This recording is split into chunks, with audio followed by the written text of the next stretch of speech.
Well, good afternoon to anybody who may be listening.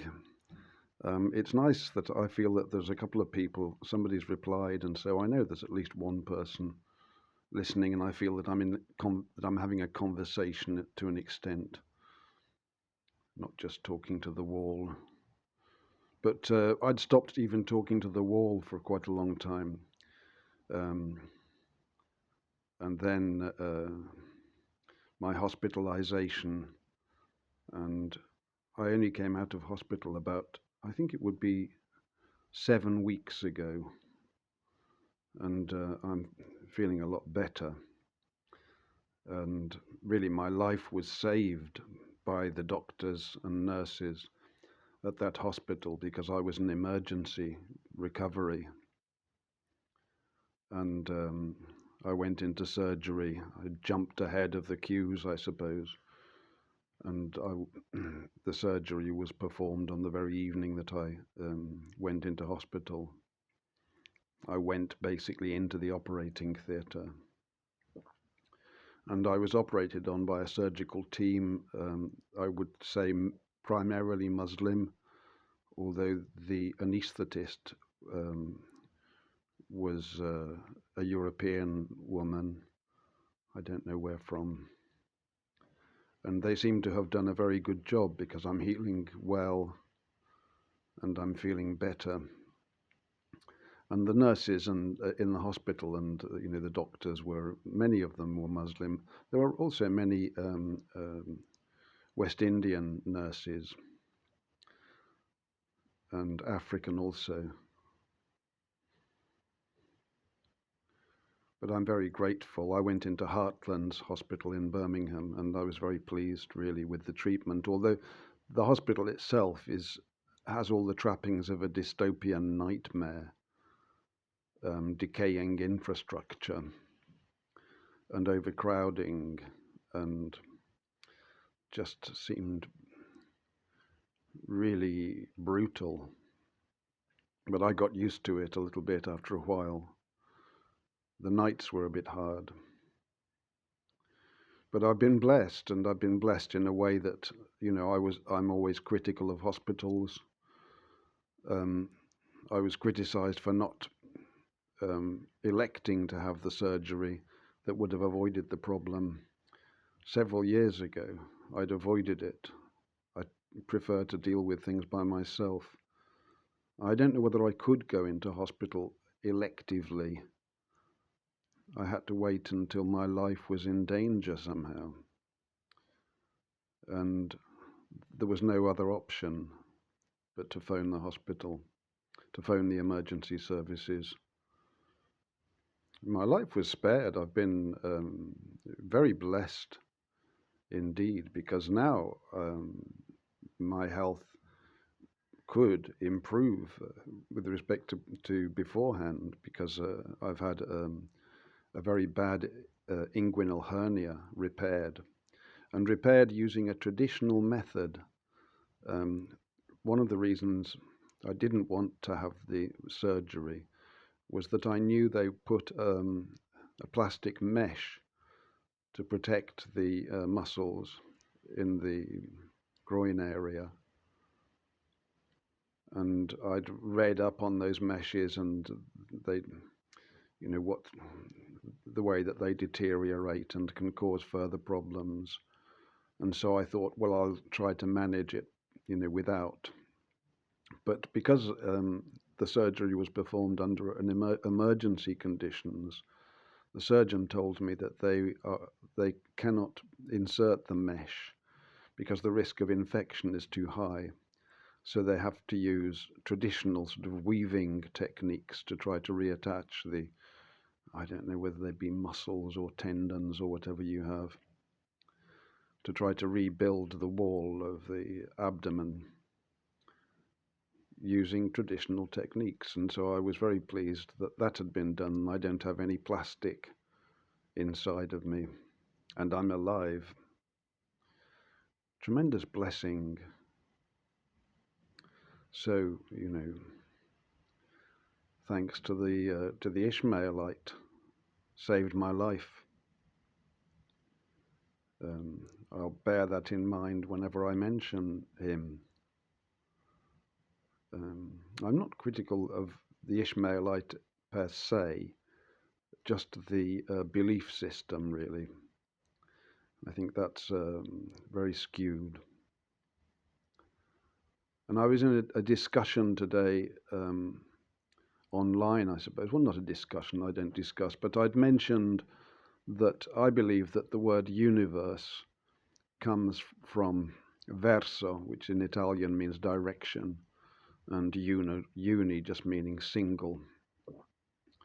And I believe that it was coined when it was decided that the solar system contained celestial bodies that all rotated in the same direction. That's an archaic belief now. I don't know when it was jettisoned, but that was science. Science said that for a while. And I thought it was fitting that, they'd used that name universe. The official explanation for the origin of universe is different. But, they always cover their tracks. I take official explanations with a pinch of salt around these things, especially the name of the heaven and the earth, God's creation. They're inducing us to give it a different name, a modern name. And of course, universe is also linked up with university. And the oldest universities, to my understanding, in Europe certainly, were in Italy, or are in Italy. I did check that online, and of course now they're saying that there's some Arab university that's even older, but I see that as just being the usual pandering to Arabic people, which has become so deafening almost at the moment, and the downplaying of white European-based culture of European origin. Of course I'm including the New World. Christian culture, essentially. So it does fit with the universities, and the universities, of course, soon proved to be tremendous platforms for misinformation. And they allowed false prophets to stand aloft and to gain great worldly riches. And they were paid for speaking lies, effectively, although I'm not implying that they were consciously aware of their lying words. I don't know. But they were put in their mouths, really, by their father, the devil. And they've turned the minds and hearts of generations of young people, which is why we have so many intellectuals today who simply cannot grasp the idea that the Bible is true, and instead have to mock and jeer from the sidelines. The other thing that the universities did, or latterly in particular, is that they promoted the promiscuity in society by bringing all the young people together and in dorms and what have you, teaching false prophecy, teaching false morality, I suppose, understandings of what you could call morality, or proper conduct in society. And they became dens of thieves, really, or intellectual thieves. I think they've lost their appeal a little bit lately because so many people can hardly afford to catch the bus, let alone go to university. In the olden days, though, that was all supplied free, and stuff that's handed out for free needs to be looked at closely, I suppose. It was handed out for free in Britain anyway. I don't know whether it was free in other countries, perhaps not. But the conditions were surely there was an incentive to go. You study for 3 or 4 years and then you get a job that pays twice as much as your neighbour. And so you move to a different neighbourhood. It's the breakdown of society, really, that they were fueling. It was never their intention to spread the word of God. It was subtly and gradually removed. And then we had the intellectuals who started to fiddle with the word of God. The word universe you can find for sure in a modern Bible, but you won't find it in the authorized version where it speaks of creation and the heaven and the earth. It's a tricky thing to rename the Lord's creation like that, because then you stand under the banner of whoever has come up with the new name.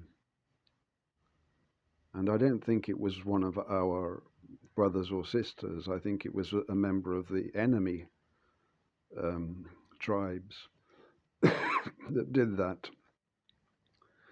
So, of course, somebody's come back and told me that my explanation of universe is wrong because the official one, because this is what it actually means.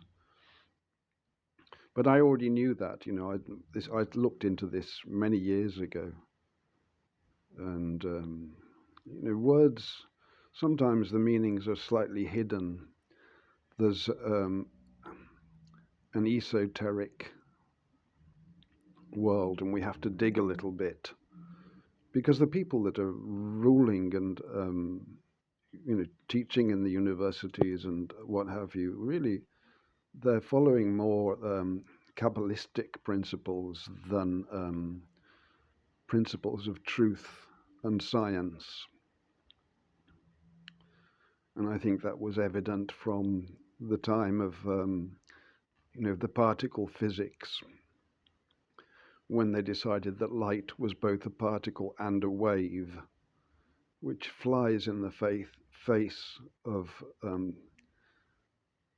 biblical precepts, because a thing cannot be two things at once. That's exemplified, I think, when, is it in the book of Peter or in James, when it's pointed out that a spring can only produce fresh water or salt water. It can't produce both.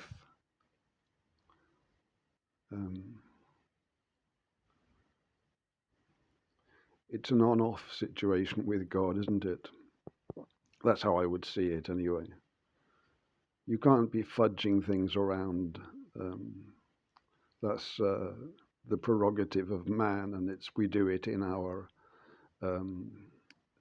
ungodly pride, I suppose, and attempt to avoid detection. We do it to ourselves as well. We change the labels that we put on things to give them a better spin. A spin. The spin, of course, is the thing that's lacking in the celestial bodies, the one that would have given rise to the universe. But isn't it interesting that spin then in English came to mean fabrication, and politicians had a spin doctor, and spinning was basically another name for lying. So it's odd, isn't it, when you think that there is that saying, how do you know when a politician's lying? And it's a joke, I suppose. You say, well, because their lips are moving is the answer. But that's actually true. Takes some thinking about it, doesn't it? But that's true. And yet people still listen to them. Why? They're liars. They always have been. They're proven liars. So it is. God bless.